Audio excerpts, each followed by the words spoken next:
আসসালামু আলাইকুম everyone, welcome back to my channel. আজ আমি আপনাদের সাথে শেয়ার করব টক ঝাল মিষ্টি জলপাইয়ের আচার রেসিপি। যারা জলপাইয়ের আচার খেতে খুবই পছন্দ করেন বা একবার তৈরি করে সারা বছর সংরক্ষণ করে খেতে চান, তারা খুব সহজেই ঘরে থাকা অল্প কিছু উপকরণে এইভাবে জলপাইয়ের আচার তৈরি করে নিতে পারেন। এই আচার দেখতে যেমন সুন্দর, খেতেও হয় অনেক বেশি মজার। আর একবার তৈরি করে কিভাবে সারা বছর সংরক্ষণ করে রাখা যায় তাও আপনাদের সাথে ডিটেলসে শেয়ার করব। তাহলে আর কথা না বাড়িয়ে চলে যাচ্ছি মূল রেসিপিতে। জলপাইয়ের আচার তৈরির জন্য প্রথমেই 1 কেজি পরিমাণ জলপাই ধুয়ে পরিষ্কার করে নিয়েছি। জলপাই সেদ্ধ হওয়ার জন্য এর মধ্যে পর্যাপ্ত পরিমাণ পানি দিয়েছি। আরও অ্যাড করছি 1/2 চা চামচ পরিমাণ লবণ, 1/2 চা চামচ পরিমাণ হলুদের গুঁড়া। সবগুলো ভালোভাবে মিশিয়ে একটা ঢাকনা দিয়ে ঢেকে রান্না করে নিচ্ছি সেদ্ধ হওয়া পর্যন্ত। যখন দেখবেন জলপাইগুলো এরকম ফেটে ফেটে গেছে, তখন বুঝতে হবে জলপাইগুলো একদম পারফেক্টভাবে সেদ্ধ হয়ে গেছে। দেখুন জলপাইগুলো কত সুন্দরভাবে সেদ্ধ হয়েছে। এখন এগুলো নামিয়ে সাইডে রেখে দিচ্ছি। আচারের মশলা তৈরির জন্য চুলায় একটি প্যান বসিয়েছি। প্যানে দিচ্ছি 2 চা চামচ পরিমাণ 5 ফোড়ন, 1 চা চামচ পরিমাণ গোটা জিরা, 3টি লাল মরিচ।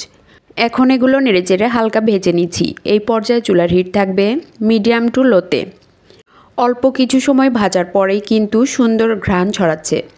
ঘ্রাণ ছড়ানোর পরে খুব বেশি ভাজার প্রয়োজন নেই। এখন এগুলো নামিয়ে ব্লেন্ডারে সবগুলো একসাথে গুঁড়া করে নেব। একেবারে মিহি গুঁড়া করার প্রয়োজন নেই, আধা ভাঙা হলেই হবে। জলপাই কিছুটা ঠান্ডা হওয়ার পরে হাত দিয়ে খুব ভালোভাবে ম্যাশ করে নিয়েছি। এই যে দেখুন। এখন এগুলো আচার তৈরি করার জন্য চুলায় আবারও একটি প্যান বসিয়েছি। প্যানে দিচ্ছি 1 কাপ পরিমাণ সরিষার তেল। এখানে অবশ্যই সরিষার তেলটাই ব্যবহার করতে হবে, অন্য কোনো তেল ব্যবহার করা যাবে না। এবার এর সাথে অ্যাড করছি 4টি এলাচ, 2টি দারুচিনি, 1টি তেজপাতা, 2টি লাল মরিচ। আবারও অ্যাড করছি 1 চা চামচ পরিমাণ পাঁচফোড়ন। পাঁচফোড়ন দেওয়ার ফলে সুন্দর একটা ফ্লেভার আসবে। সবগুলো নেড়েচেড়ে হালকা ভেজে নিচ্ছি। হালকা ভাজা হলে এর সাথে অ্যাড করছি 1/4 কাপ পরিমাণ রসুন কুচি। রসুনগুলো আমি এইভাবে কুচি করে নিয়েছি, এতে করে আচারের সাথে একেবারেই মিশে যাবে। রসুন কুচিও হালকা ভেজে নিচ্ছি। যখন হালকা কালার আসবে ঠিক সেই পর্যায়ে এর সাথে অ্যাড করছি আগে থেকে ম্যাশ করে রাখা জলপাই। জলপাই অ্যাড করা হয়ে গেলে 2 থেকে 3 মিনিট খুব ভালোভাবে মিশিয়ে নিচ্ছি। মেশানো হয়ে গেলে এর সাথে অ্যাড করছি 1.5 কাপ পরিমাণ চিনি। আপনারা আপনাদের স্বাদ অনুযায়ী চিনির পরিমাণ কমিয়ে বা বাড়িয়ে নিতে পারেন। যারা ঝাল বেশি খেতে পছন্দ করেন তারা এই পর্যায়ে 1 চা চামচ পরিমাণ লাল মরিচের গুঁড়া অ্যাড করে দিতে পারেন। চিনি অ্যাড করার পর সবগুলো খুব ভালোভাবে নেড়েচেড়ে মিশিয়ে নিচ্ছি। মেশানোর পরে দেখুন চিনি থেকে অনেকটাই পানি ছেড়েছে। আচার কিন্তু অনেকটাই রসালো হয়ে গেছে।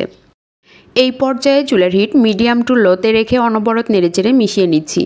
অনবরত নাড়তে হবে, তা না হলে কিন্তু তলানিতে লেগে যেতে পারে। প্রায় 10 থেকে 12 মিনিট মেশানোর পরে এর সাথে অ্যাড করছি 2 থেকে 3 চা চামচ পরিমাণ ভিনেগার। ভিনেগার অ্যাড করার ফলে আচার অনেক দিন পর্যন্ত সংরক্ষণ করে রাখা যাবে, নষ্ট হবে না। ভিনেগার অ্যাড করার পর আবারও সবগুলো খুব ভালোভাবে নেড়েচেড়ে মিশিয়ে নিচ্ছি। প্রায় 10 থেকে 15 মিনিট মেশানোর পরে দেখুন আচার অনেকটাই টাইট ফিট হয়েছে আর আচারের কালারও পুরো চেঞ্জ হয়ে গেছে। এখন এর সাথে অ্যাড করছি আগে থেকে রেডি করে রাখা আচারের মশলা। পুরোটাই অ্যাড করে দিচ্ছি। এরপর আরও অ্যাড করছি স্বাদ মতো বিট লবণ।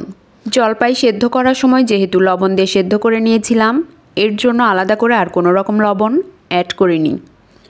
আপনারা আপনাদের টেস্ট অনুযায়ী লবণ অ্যাড করবেন। সবগুলো আবারও খুব ভালোভাবে মিশিয়ে নিচ্ছি। মেশাতে মেশাতে দেখুন আচার প্যানের গা ছেড়ে আসছে। আচারে কিন্তু কোনো রকম রসালো ভাব নেই। আচার এমন শুকনা করে তৈরি করলে অনেক দিন পর্যন্ত সংরক্ষণ করে রাখা যায়। বছর জুড়ে সংরক্ষণ করে এই আচার খেতে পারবেন। আচার একেবারে রেডি হয়ে গেছে। এখন সার্ভ করে দেখিয়ে দিচ্ছি কতটা মজার হয়েছে। এই আচার দেখতে যেমন সুন্দর, খেতেও হয় অনেক বেশি মজার। আপনারা বাসায় অবশ্যই একবারের জন্য হলেও ট্রাই করবেন। আমার রেসিপির কোথাও যদি আপনাদের একটুও ভালো লেগে থাকে অবশ্যই লাইক, শেয়ার, কমেন্টস করবেন আর সাবস্ক্রাইব করে আমার পাশেই থাকবেন। আচার সংরক্ষণ করার ক্ষেত্রে অবশ্যই চেষ্টা করবেন কাচের বয়াম ব্যবহার করতে, এতে করে আচার অনেক দিন পর্যন্ত ভালো থাকে। আর বয়ামে আচার তোলার আগে অবশ্যই আচার একেবারেই ঠান্ডা করে নেবেন। বয়াম রোদে দিয়েও গরম করে নেবেন, এতে করে আচার ভালো থাকবে। আচার দেখেই বুঝতে পাচ্ছেন কতটা লোভনীয় হয়েছে। আশা করি আমার রেসিপি আপনাদের সকলেরই অনেক ভালো লেগেছে। এতক্ষণ আমার সাথে থাকার জন্য সবাইকে অনেক অনেক ধন্যবাদ। আসসালামু আলাইকুম, আল্লাহ হাফেজ।